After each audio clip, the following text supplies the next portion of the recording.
Welcome to Blind Spots, a podcast where we're helping you fill the gap between what you want to do with your money and what you actually do. We are professional investors, writers, and financial planners helping you navigate the complexities of finance to optimize what you can control and cut out the rest. Join your host, Nick Shermans and Aaron Varghese, as we discuss the questions and nuances surrounding everyday money management. Hello, everybody. Welcome back to another episode of Blind Spots. In this episode, we are going to be talking all about breaking the stockbroker mindset. So, Nick, tell us a little bit about where this came about, because a lot of our podcasts come from recent events, client interactions, client questions, etc.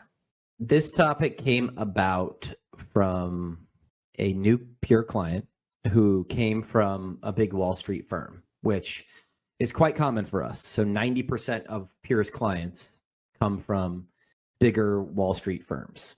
And that's a good thing because we're saving them money on fees. We're stripping out a lot of conflicts of interest. We're stripping out high cost mutual funds. We're not selling them stuff. So net, it's a positive. But one thing that we've noticed, and specifically me, because I run our investment platform and I'm talking about investments a lot, is this broker mindset. And I would define the broker mindset as hot take investing or narrative investing, where instead of having a process, it's really emotional. It's like whim investing, where you read an article, you go and make a trade. You watch a YouTube video, you want to go and make a trade. You're basically saying things like, oh, I think the market's going to sell off here. We should sell everything and move to cash for a couple months. Or I think the market's going to rally here. I think we should take our cash and invest it. And it's rudderless. It's a throwback to like the 1980s and 1990s, where clients working with a financial institution would often get calls from their broker, maybe even multiple times a day, saying stuff like, oh, I think this stock's going to move. We need to get in now. Or I think this stock is going to sell off. We need to sell now. I think the market's going to tank. We should move to all cash.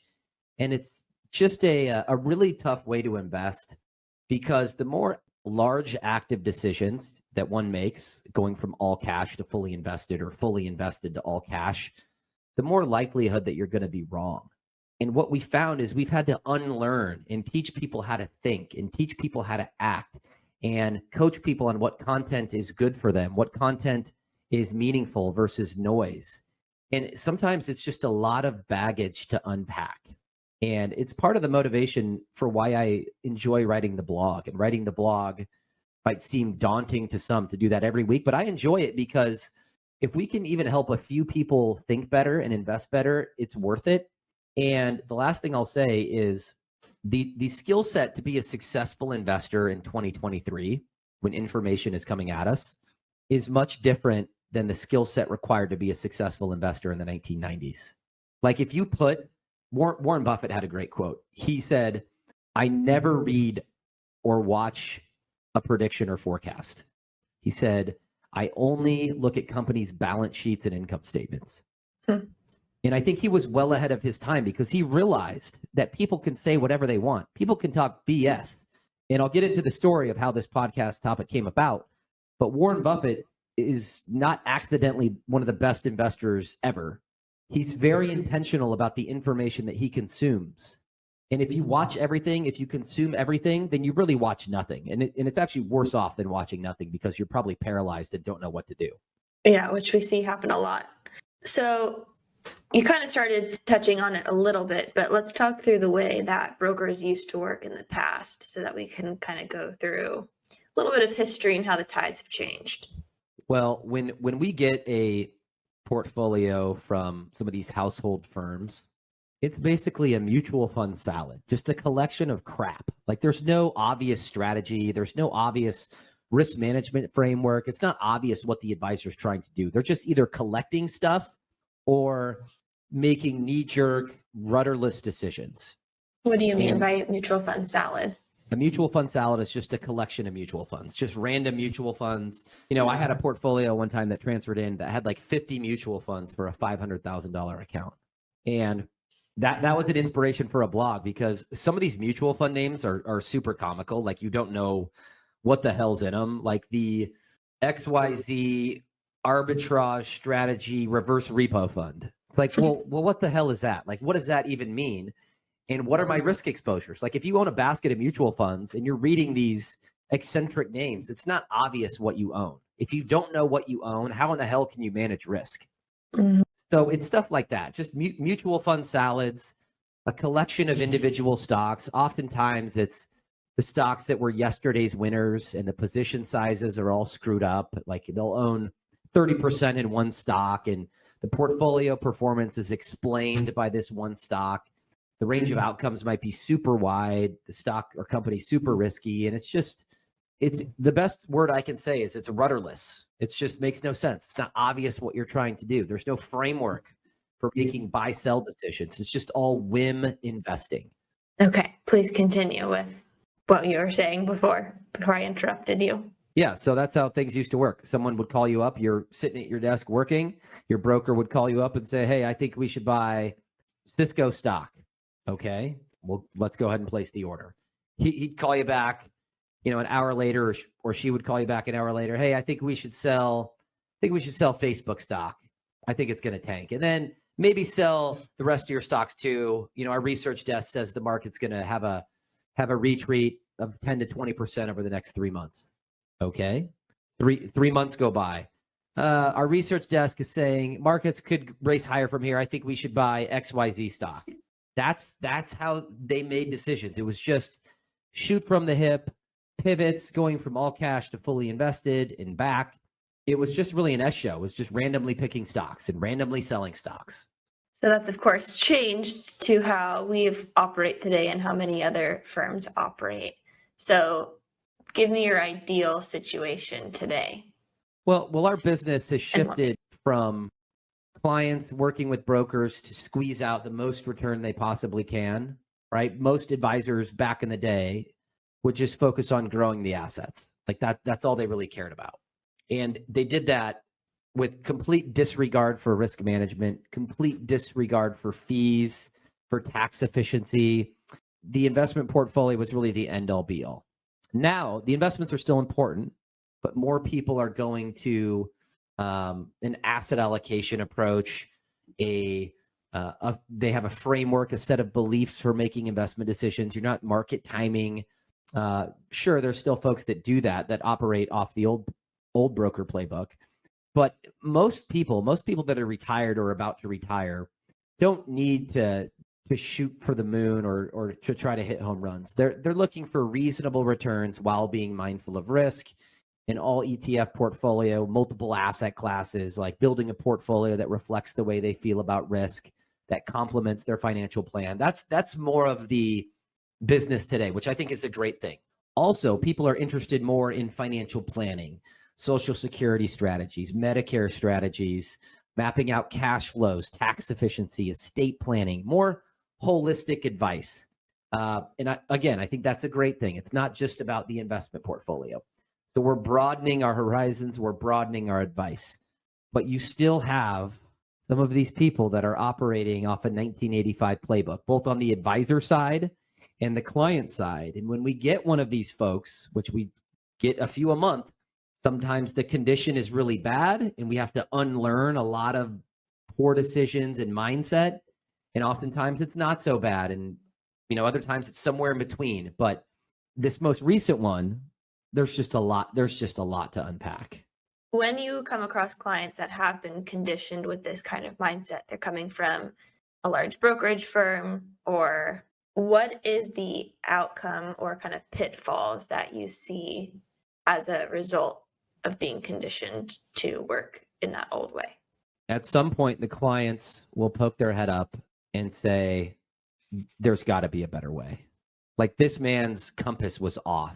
He basically came to the realization that the approach they were using did not work, jumping in and out of stocks in this case. And I think he noticed that his portfolio over the last 8 years had really done nothing, despite the markets having a pretty good run during that period. And it's because his advisor was going from all cash to fully invested and back and doing it over and over each year.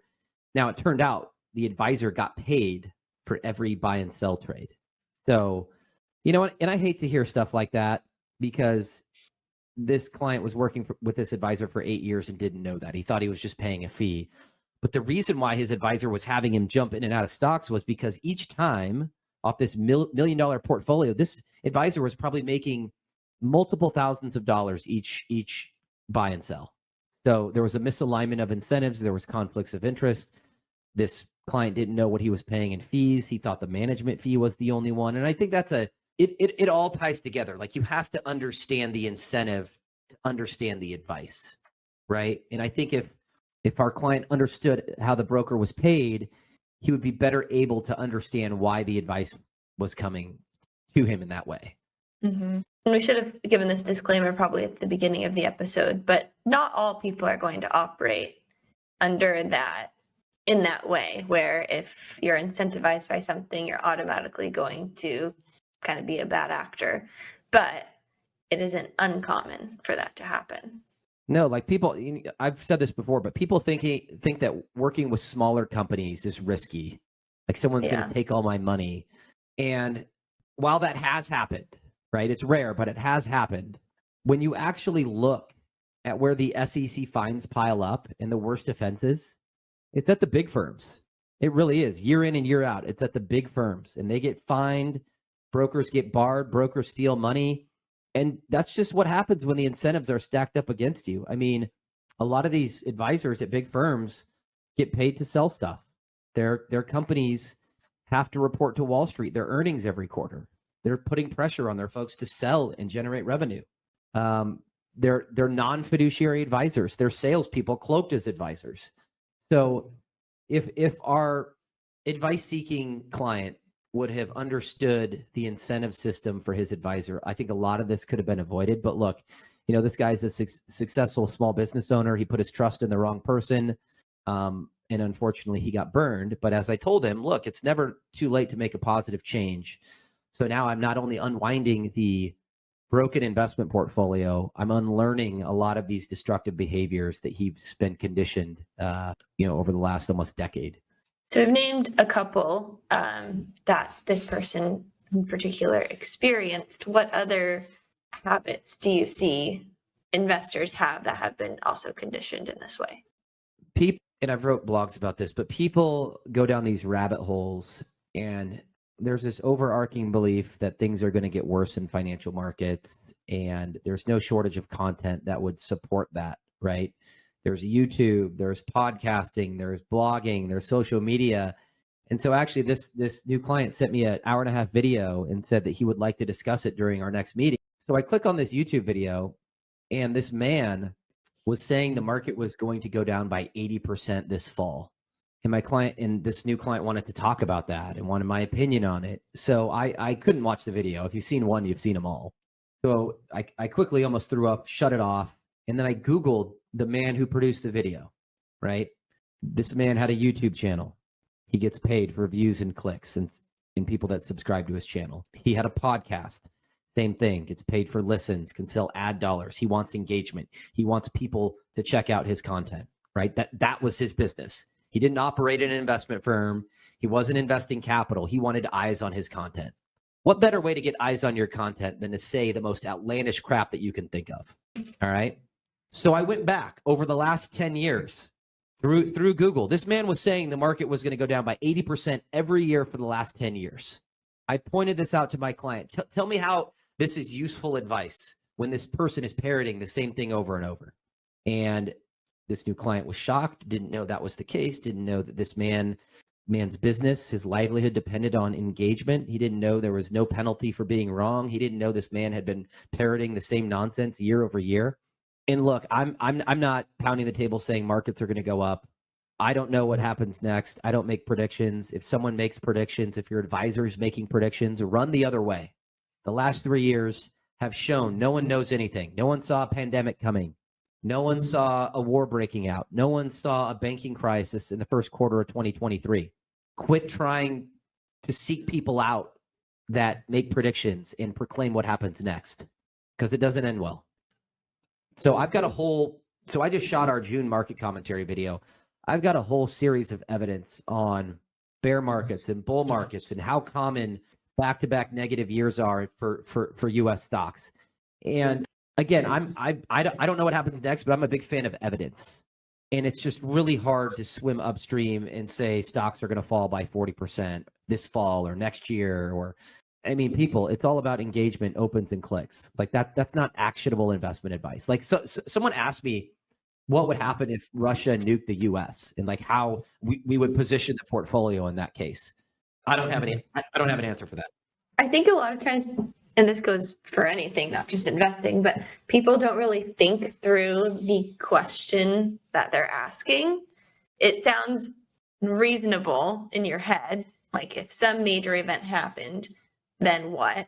But if you think about that particular situation in reality, like I would be trying to find a safe place, given that we are on the West Coast and we may not even be alive to see what happens next.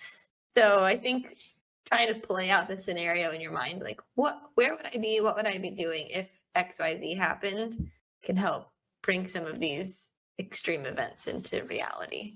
Yeah, and it's not just this new client in the YouTube video with 80% declines. Like I get emails all the time from people saying, "Oh, this firm says the markets are going to tank by 40% next quarter. How are we going to position the portfolio in case that happens or when that happens?"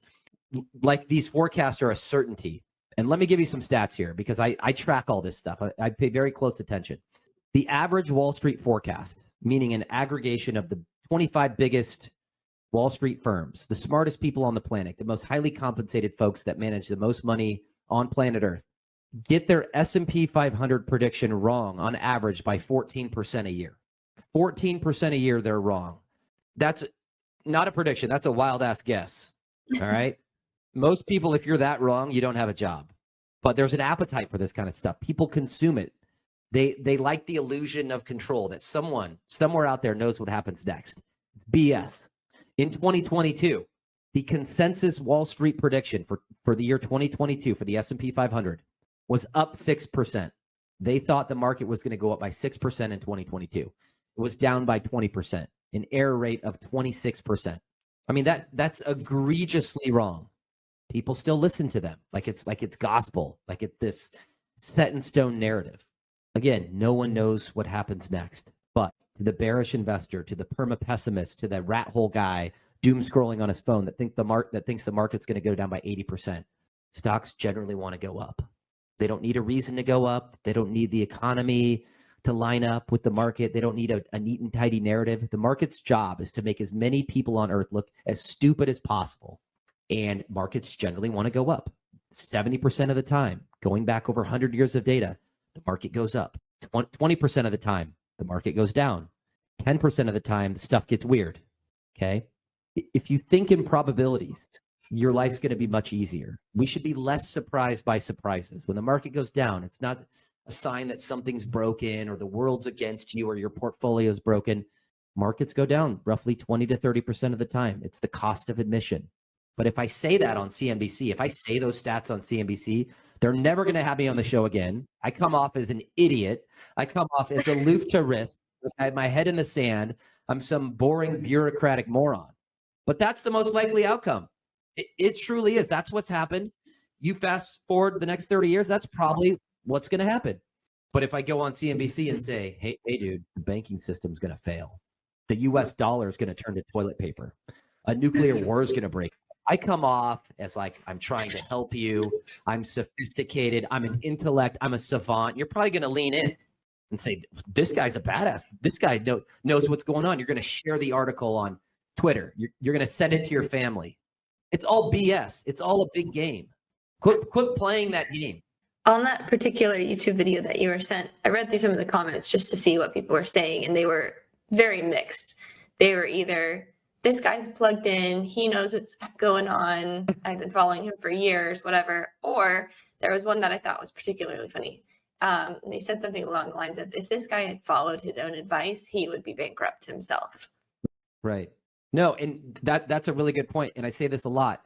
History is not riddled with market bears enjoying investment success. Go and look up some of the track records for the biggest market bears, the loudest market bears that they trot out on CNBC when the markets go down. Their track records are absolutely dismal. I'm talking laugh out loud bad, but they're good storytellers. They're good narrative tellers. They sound smart. They sound sophisticated. They sound like they're trying to help you. It's all a gamut, man. They're selling newsletters. They're selling YouTube clicks. They're selling podcast opens. You are the product. And it's not lost on me that we are filming a podcast right now, that the video will also go up on YouTube. But we're not trying to monetize this, though. We're just spreading the good news. I'm just talking nonsense up here. So we talk a lot about information filters, and this kind of goes along those lines. And there's really no big takeaway from this podcast. There's really no actionable advice to go out and fix tomorrow. But I think that this podcast kind of serves as a public service announcement, a PSA, if you will, just to help people identify maybe where, as we've said before, they are leaking oil. Yeah, and just be mindful of what you consume. Like, humans aren't meant to absorb millions of tidbits of information on a daily basis. They're just not. And we have cell phones, we have computers. It's just coming at us in a fire hose. And if you're not intentional about what you consume, you're going to make some bad decisions. You're going to make some bad investment decisions. And you can't consume everything. So again, the skill set to being a successful investor in 2023 is 180 degrees different than it was back in 1980 or 1990. You have to have intention and quit seeking out viewpoints that confirm your own biases. If you're a pessimistic person, seek out an optimistic forecast. If you're an optimistic person, seek out a negative market forecast. Okay, but you always want to be centered. You never want to play on the extremes, either too bullish or too bearish, because that doesn't usually end well. Okay, I think that's a good place to wrap it up.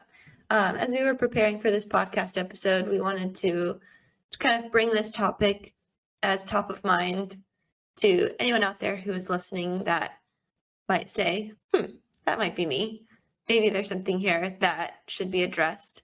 But as Nick said, when we bring on new clients that have this type of conditioning, there is kind of this unwinding process, not only logistically on the investment side, the portfolio side, but also kind of mentally on the behavioral side as well, that we help clients work through with education and unlearning and reconditioning.